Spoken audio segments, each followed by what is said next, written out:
बिस्मिल्लाहिर्रहमानिर्रहीम, अस्सलाम वालेकुम। मैं हूं ईसा नकवी। आज मंगल 13 मई है। इस वीडियो में बात करेंगे उस खबर के बारे में जो इस वक्त इंडिया की सबसे बड़ी खबर है। तमाम न्यूज़ चैनल्स, तमाम अखबारात on top of their lungs, फेफड़ों का जोर लगाकर चीख चीख कर ये बता रहे हैं कि हमने पाकिस्तान एयरफोर्स का झूठ पकड़ लिया।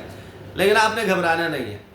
उसकी वजह यह है कि नरेंद्र मोदी की मुनासबत से इंडियन मीडिया को गोदी मीडिया कहा जाता है। मैं आपको एक्सप्लेन करूंगा आज हुआ क्या है, कितनी बड़ी वारदात। लेकिन आपको पता है कि वारदात फिर पकड़ी जाती है जब वारदात मीडिया के जरिए डाली जाती है। चंद घंटे पहले, अच्छा फिर साथ में मैं आपके सामने कुछ और चीज़ें भी रखूंगा जो नरेंद्र मोदी ने तकरीर की है। उस तकरीर से अब क्या मामला लगता है, कुछ दावे पाकिस्तान के हवाले से किए गए हैं। नरेंद्र मोदी प्राइमरीली अपनी वाटरलू मोमेंट के ऊपर आते हुए नजर आ रहे हैं। अब वाटरलू मोमेंट क्या होता है इसको भी मैं during the course of the video explain करूंगा। इस वक्त अगर आप इंडियन मीडिया को चेक करें, तमाम के तमाम अखबार, तमाम वेबसाइट्स, तमाम खबर रसाई इदारे, उनकी न्यूज़ एजेंसीज, उनका सोशल मीडिया और उनका इलेक्ट्रॉनिक मीडिया एक भरमार है।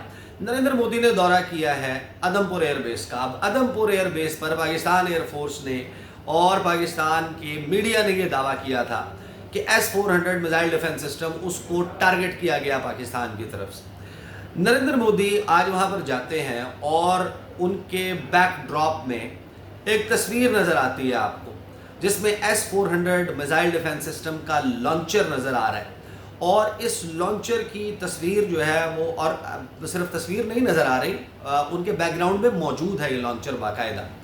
और इस तस्वीर को सामने रखकर, इस फुटेज को सामने रखकर, वहाँ उनकी तकरीर को सामने रखकर बेसिकली ये साबित करने की कोशिश की गई है कि पाकिस्तान ने झूठ बोला। S-400 मिसाइल डिफेंस सिस्टम को तो कुछ हुआ ही नहीं।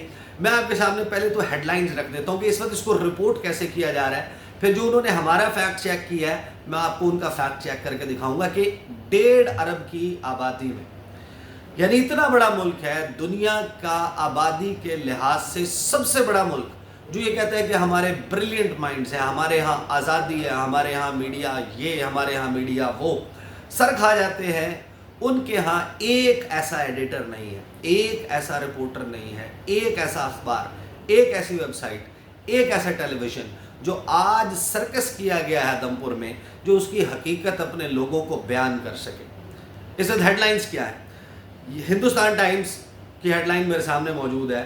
With S-400 in backdrop, PM Modi's salute at Adampur Air Base junks Pakistan's claim कि S-400 तबाह हो। PM Modi poses in front of S-400 missile system at Adampur Air Base days after Pakistan claimed कि हमने तबाह कर दी है। India today की headline है With S-400 in backdrop, how PM Modi fact checked Pakistan। Economic Times की headline है Modi takes the wind out of Pakistan claims. Deccan Herald लिखता है कि with S-400 in background, PM sends message of Lakshman Rekha to Pakistan. फिर News 18, उसके बाद आप एक के बाद एक उनकी वेबसाइट उठाएं, वो ये दावा कर रहे हैं। अच्छा, अब आप जब नरेंद्र मोदी की उस फुटेज को देखते हैं जो उन्होंने अपने ट्विटर पे पोस्ट की है, उसमें बैकग्राउंड में वाकई नज़र आ रहा है S-400 का लॉन्चर है। मैं आपको ज़रा सुनवाता हूँ AVM औरंगज़ेब अहमद ने इसके हवाले से कि क्या हुआ आदमपुर एयरबेस पर, उसकी तफसीलात सामने रखी थी, वो ज़रा सुन लें। फिर मैं आपको बल्कि आपको मैं पहले दिखा देता हूँ। ये नरेंद्र मोदी की तस्वीर है। इस पॉइंट के ऊपर आपको बैकग्राउंड में नज़र आ रहा होगा S-400 का लॉन्चर मौजूद है। या दूसरी मैं आपको तस्वीर दिखा देता हूँ, ये उनके उससे स्क्रीनशॉट लिया हुआ है मैंने। इसमें आपको नज़र आ रहे हैं कि नरेंद्र मोदी हैं और उनके पीछे जो है वो S-400 का लॉन्चर मौजूद है। अब ज़रा मैं आपको सुनवाने लगा हूँ, ये आवाज़ ज़रा सुनिए। ये है AVM air vice marshal Aurangzeb Ahmed, जो उस दिन क्या हुआ, 10 तारीख को क्या हुआ आदमपुर में, उसकी तफसील बता रहे हैं।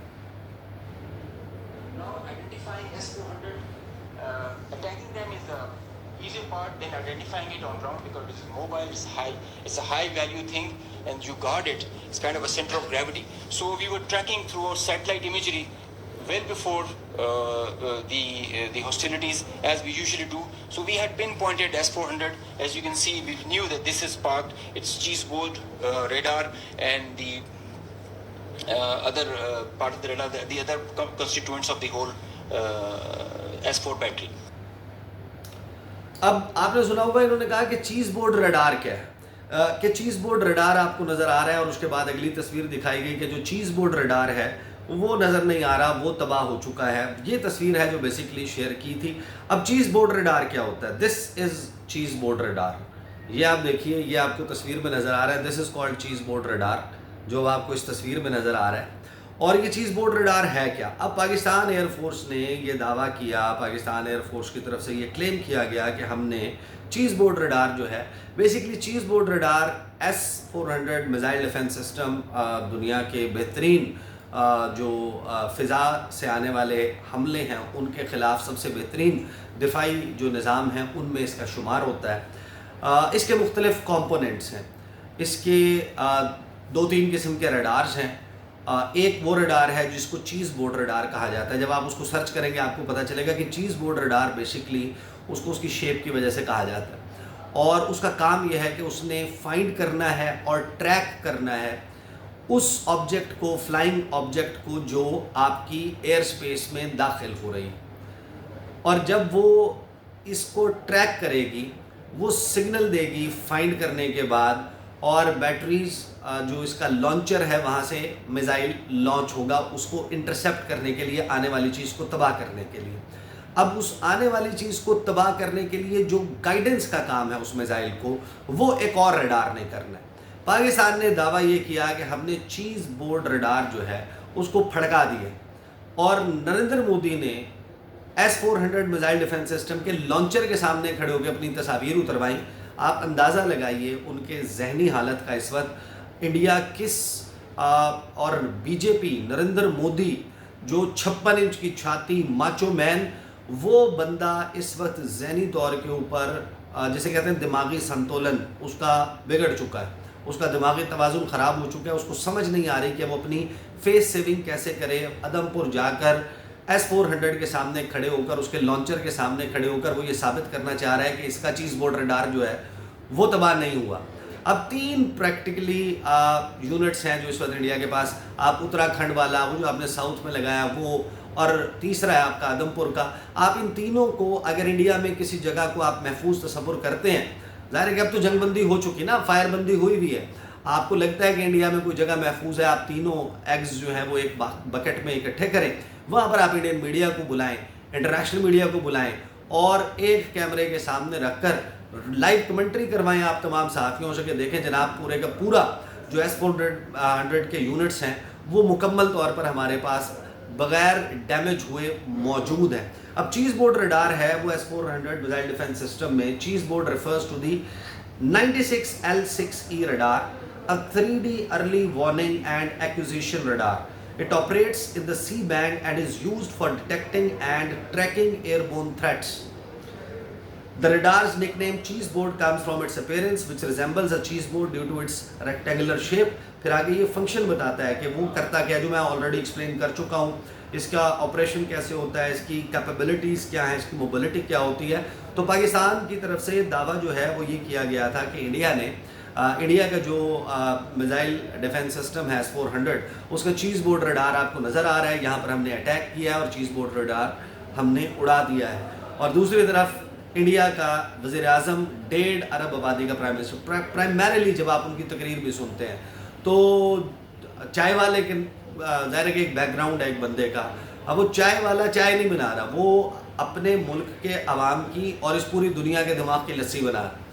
उसको समझ नहीं आ रही कि मैं क्या करूं।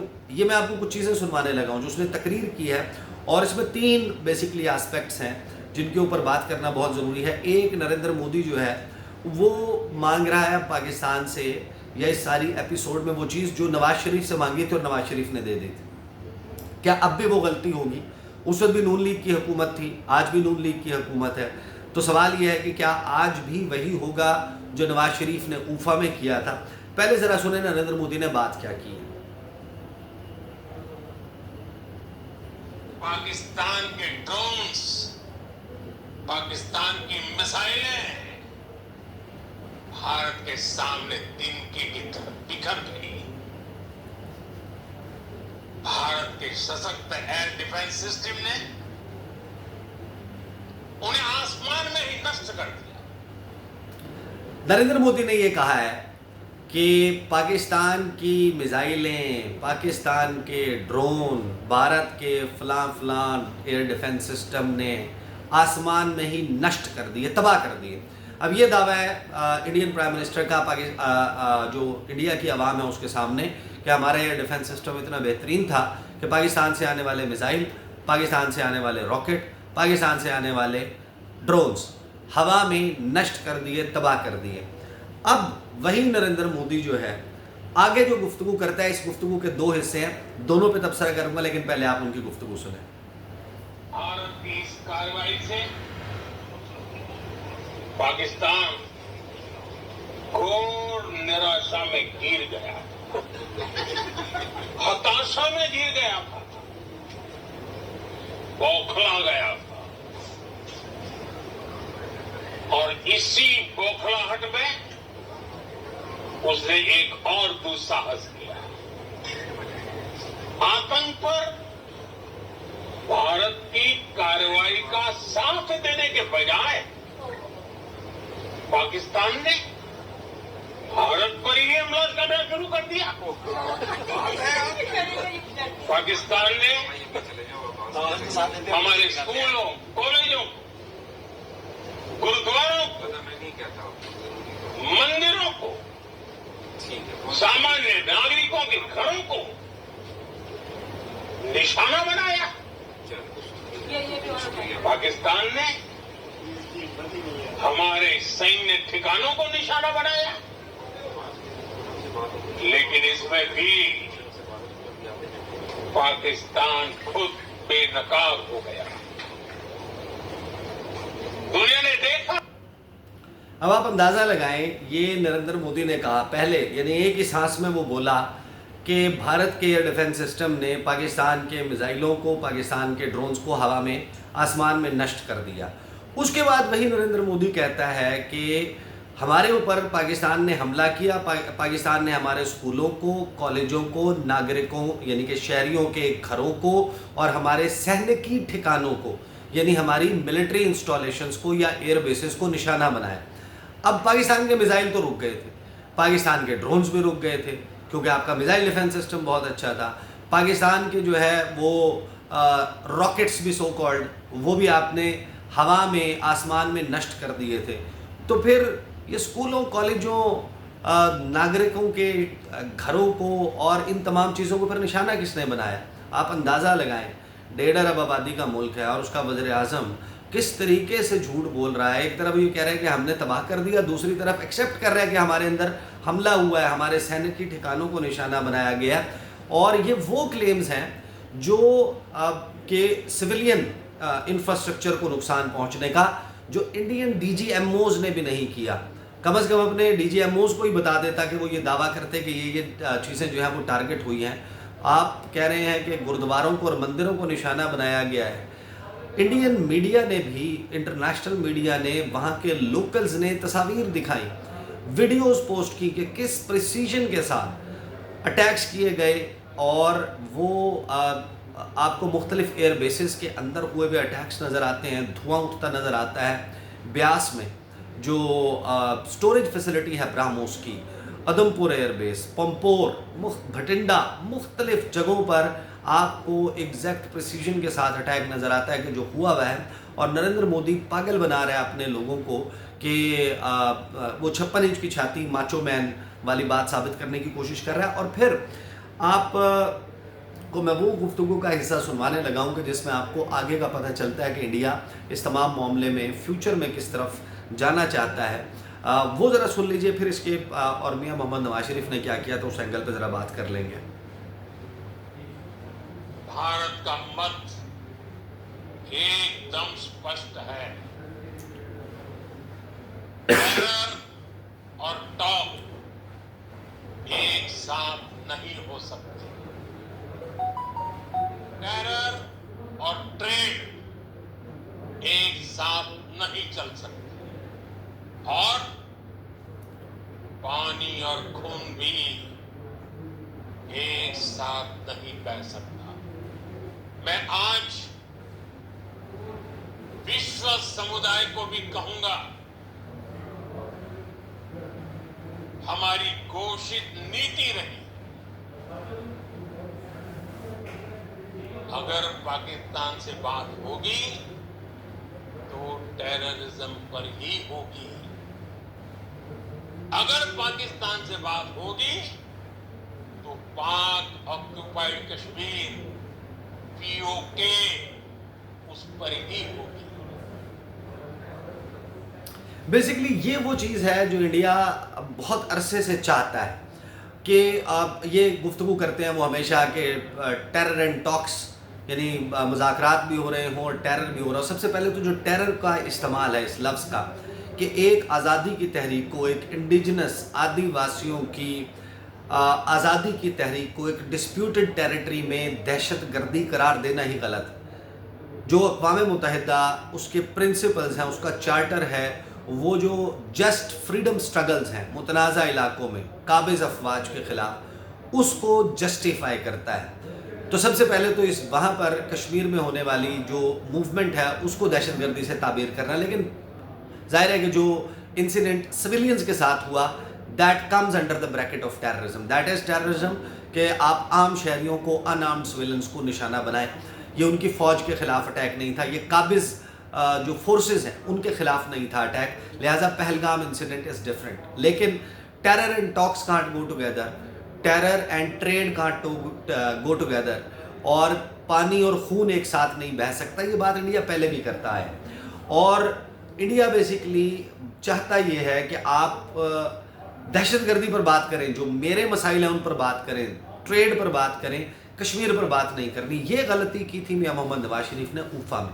उन्होंने, नवाज शरीफ ने ये मुतालबा मान लिया था, कश्मीर का तस्करा नहीं था ऊफा डिक्लेरेशन में, जो रूस के शहर ऊफा में मुलाकात हुई थी, और वो डिज़ास्टर है जिसका खमियाजा हम अब तक भुगत रहे हैं कि अब इंडिया इसको एक न्यू नॉर्मल बनाना चाहता है कि बस हम बात करेंगे, दहशतगर्दी पर बात करेंगे, हम फ़लाँ इशू पे जो हमारे कंसर्न्स हैं उन पर बात करेंगे, जो पाकिस्तान के कंसर्न्स हैं उस पर बात नहीं करेंगे।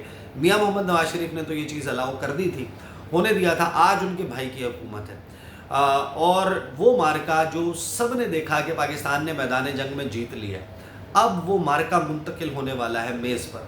क्या मैदान में जीती हुई जंग पाकिस्तान मेज़ पर जीतेगा, या पाकिस्तान मैदान में जीती हुई जंग मेज़ पर हार जाएगा? ये सवाल आज हमारे सामने मौजूद है, और उसमें बड़ा ही वाज़े नज़र आता है कि नरेंद्र मोदी, उसकी वाटरलू मोमेंट जिस तरीके से आई है। वाटरलू मोमेंट किसको कहते हैं? वाटरलू मोमेंट है जो बेसिकली नेपोलियन बोनापार्ट के साथ हुआ था, जब ब्रसल्स के तकरीबन 20 किलोमीटर दूर एक मकाम, एक छोटा सा गांव वाटरलू, वहाँ पर उसका सामना हुआ।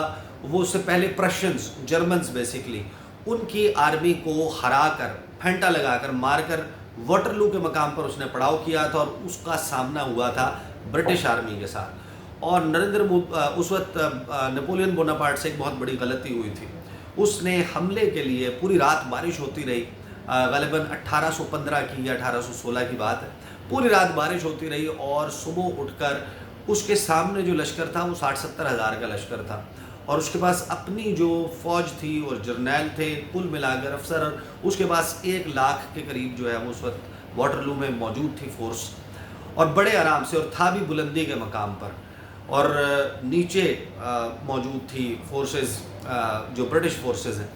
पूरी रात बारिश हुई, और उस बारिश से मैदान जो है वो मैदान गीला हो गया, और नेपोलियन बोनापार्ट ने ये सोचा, अपने जर्नैलों से मशवरा किया कि 3-4 घंटे के बाद हम ब्रिटिश आर्मी के ऊपर अटैक करते हैं, और उस वक्त तक मैदान थोड़ा सा खुश्क हो जाएगा, घोड़ों को भागने में आसानी होगी।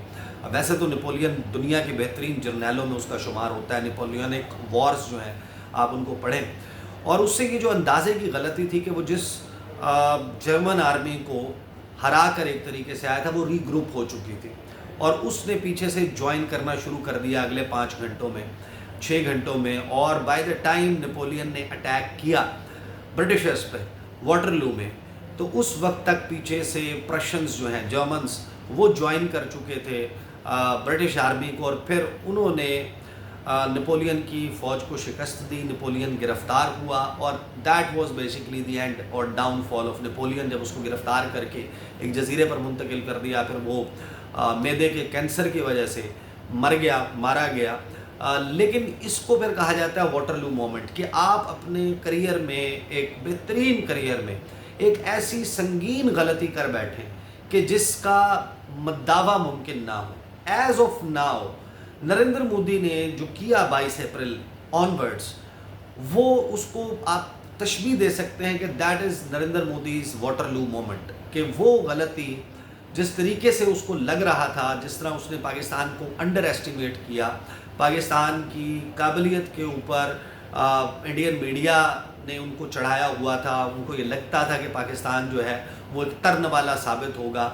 जो उनके साथ हो गया है, जिस तरीके से डेस्परेट होकर नरेंद्र मोदी की जो तकरीर है उसमें आप देखें कि नरेंद्र मोदी का चेहरे के तासुरात, उसके अल्फाज साथ नहीं दे रहे, अंदर से आवाज़ें उठ रही हैं। बीजेपी उसको कमज़ोर कह रही है, उसको आरएसएस मुतालबा कर रही है कि वो मुस्ताफ़ी हो जाए, अमित शाह मुस्ताफ़ी हो जाए।